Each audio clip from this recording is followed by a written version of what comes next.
नमस्कार दोस्तों, आज हम YouTube चैनल केमिस्ट्री क्लासेज में पढ़ेंगे कोलाइडी विलयन के बारे में। कोलाइडी विलयन का वीडियो मैंने पहले अपलोड कर दिया है। आज हमें पढ़ना है कोलाइडी विलयन का शोधन। जैसे कोई भी कोलाइडी विलयन बनाया जाता है, उस कोलाइडी विलयन में अशुद्धियाँ कुछ रहती हैं, उन अशुद्धियों को दूर करना और शुद्ध कोलाइडी विलयन प्राप्त करना कहलाता है कोलाइडी विलयन का शोधन। जितने भी मेडिसिन्स बनते हैं, चाहे वो टेबलेट्स हों, चाहे वो सिरप्स हों, सभी कोलाइडी विलयन होते हैं। और जब इनका निर्माण किया जाता है तो इनके निर्माण में कुछ ऐसे रासायनिक पदार्थ रह जाते हैं जिन्हें अलग करना बहुत आवश्यक होता है, जिनका दुष्प्रभाव हो सकता है।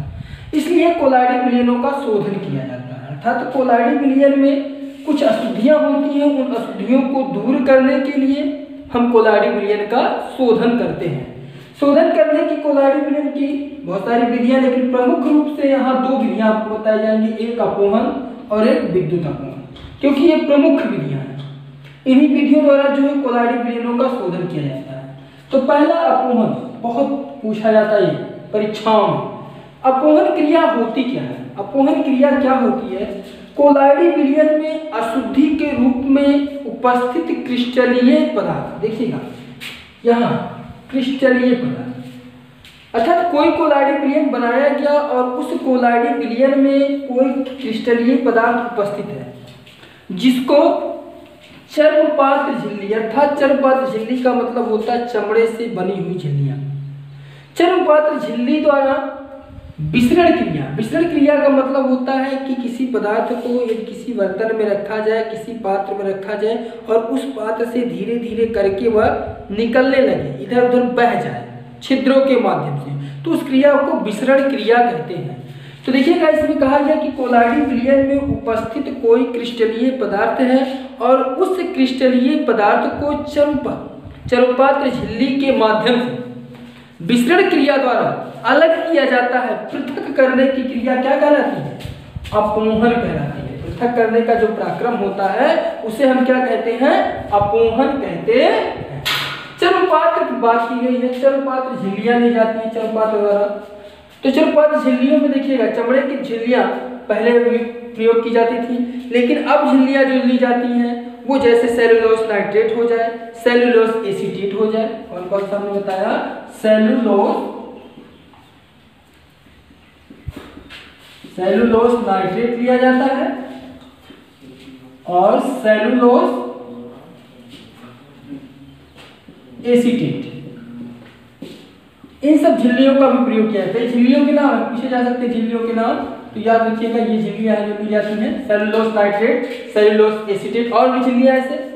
तो आपको देखना, पहले अपोहन क्रिया के बारे में आपको बताया गया। अपोहन क्रिया क्या होती है? कोलाइडी विलयन में उपस्थित अक्रिस्टलीय पदार्थ को चर्मपात्र झिल्ली के द्वारा विसरण क्रिया द्वारा अलग करने का या पृथक करने की प्रक्रिया को अपोहन कहते हैं। अब उसमें विधि आपको बतानी है कि विधि, कैसी विधि क्या होता है, विधि में क्या हमें बताना होगा। तो विधि में एक ऐसा चित्र आपका है, जैसा आप देख रहे हैं संयंत्र आपका बना हुआ है, ये अपोहन का है। अपोहन क्रिया का संयंत्र आपका बना हुआ है। इसमें एक बड़ा सा पात्र होता है और इस पात्र में दो प्रकार की नली लगाई जाती है। एक तो नली ये लगी होती है जिसके माध्यम से आपकी बेकार गैसें बाहर निकलेंगी, और दूसरी नली लगी होती है, इसमें जल डाला जाता है। और यहाँ पर एक झिल्ली ली जाती है। मैंने आपको बताया चर्मपात्र झिल्ली होनी चाहिए। चर्मपात्र झिल्लियों के रूप में चमड़े की झिल्लियां हो जाए, या फिर आपको सेलुलोस झिल्ली या सेलुलोस जो है नाइट्रेट की झिल्ली या सेलुलोस एसीटेट की झिल्ली ली जाती है। ऐसी झिल्ली लेकर के उसमें जो अशुद्ध कोलाइडी विलयन होता है, जैसे देखिए झिल्ली यहाँ पे बना हुआ है, और इस झिल्ली में अशुद्ध कोलाइडी विलयन को भर देते हैं, और उस अशुद्ध कोलाइडी विलयन को भरने के बाद उसे एक माध्यम द्वारा हम इस जल से भरे पात्र में लटका देते हैं। जल से भरे हुए पात्र में लटका देते हैं तो इसमें क्या होता है? धीरे धीरे विसरण क्रिया होती है। विसरण क्रिया में क्या होता है? जो अशुद्धि होती है इस झिल्ली के छिद्रों द्वारा इस जल में एकत्रित हो जाता है। क्योंकि देखिएगा, जो चर्मपात्र झिल्लियां होती है, चर्मपात्र झिल्ली की विशेषता एक ऐसी होती है कि ये झिल्लियां अपने में से कोलाइडी विलयनों के कणों को विसरित नहीं होने देते हैं, और बाकी विलायक हो गए, कोई अन्य विलेय पदार्थ हो गया, कोई अन्य अशुद्धि हो गई, उनके कणों को विसरित होने देते हैं। लेकिन ये कोलाइडी कणों को विसरित नहीं होने देते हैं, क्योंकि कोलाइडी विलयन जब हमने आपको पिछली वीडियो में बताया है तो उसमें बताया कि कोलाइडी विलयन के कण किस प्रकार से होते हैं, निलंबन के कण किस प्रकार से होते हैं और वास्तविक विलयन के कण कैसे होते हैं, या आप पिछली वीडियो हमारे देखेंगे तो आप जानेंगे। तो क्या होता है, चर्मपात्र झिल्ली की विशेषता यह होती है कि वो कोलाइडी विलयनों के कणों को विसरित नहीं होने देता, बाकी जितने भी कण आपके उपस्थित रहेंगे उन्हें विसरित होने देता है। विसरित मतलब अपने में से निकल जाने देता है। तो यहाँ चर्मपात्र झिल्ली में जो अशुद्ध कोलाइडी विलयन ली जाती है उस कोलाइडी विलयन को चर्मपात्र झिल्ली में भर देते हैं और भरने के बाद जल में लटका देते हैं, जिससे क्या होता है, इसमें उपस्थित जो अशुद्धियां होती है धीरे धीरे करके इस पन्नी के माध्यम से, झिल्ली के माध्यम से धीरे धीरे विसरित होकर के इस जल में एकत्रित हो जाती हैं और जल में विलय अशुद्धियां घुल जाती हैं। अब पात्र में केवल बचता है कोलाइडी विलयन। अब इस झिल्ली को बाहर निकाल लेते हैं पात्र से झिल्ली को क्या करते हैं, बाहर निकाल लेते हैं और शुद्ध कोलाइडी विलयन आपका प्राप्त हो जाता है। ठीक है ना, ये आपका क्या अपोहन। दूसरी विधि आपकी क्या है, विद्युत अपोहन। ध्यान में आपको देना कि अपोहन क्रिया को जब विद्युत के माध्यम से किया जाता है, अर्थात विद्युत धारा प्रवाहित करके जब किया जाएगा तो उस क्रिया को कहा जाता है विद्युत अपोहन, अर्थात वह प्रक्रम जिसमें अपोहन क्रिया को तीव्र करने के लिए बहुत तीव्र गति से होने लगे, तेजी गति से हो जाए, जल्दी से समाप्त हो जाए, तो उसमें विद्युत का उपयोग किया जाता है। तो उस प्रक्रम को कहते हैं हम विद्युत अपोहन कहते हैं। विद्युत अपोहन क्रिया में क्या होता है, इसमें भी आपका इस प्रकार से चित्र बनेगा और विधि होगी। यहाँ देखिएगा, एक पात्र लिया जाएगा और इस पात्र में एक आपका एनोड बनाया जाएगा और एक बनाया जाता है कैथोड। जो इलेक्ट्रोड होते हैं धातु से बने होते हैं। इस पात्र में भी पूर्ण रूप से जल भर दिया जाता है और यहाँ भी एक चर्मपात्र झिल्ली ली जाती है, जैसा कि हमने ऊपर आपको बताया था, सेलुलोज लिया जाए या नाइट्रेट लिया जाए, एसीटेट का।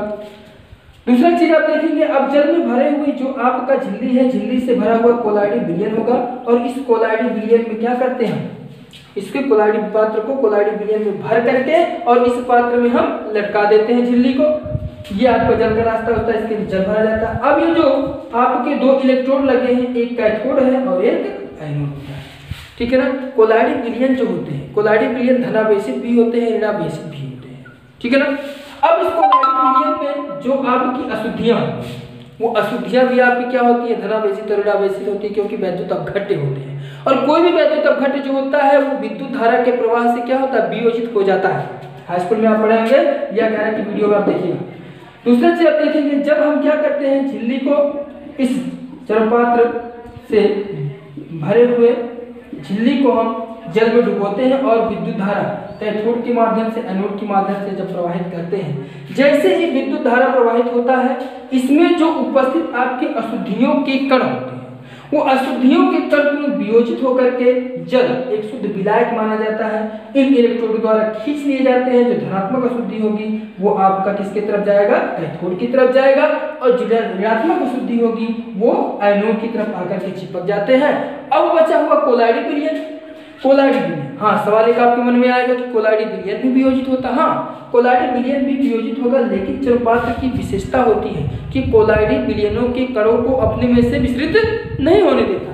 इसलिए कोलाइडी कणों के विलयन जो होंगे, कण होंगे कोलाइडी विलयन के, वो इसी चर्मपात्र झिल्ली में ही रह जाएंगे वियोजित होने के बाद भी।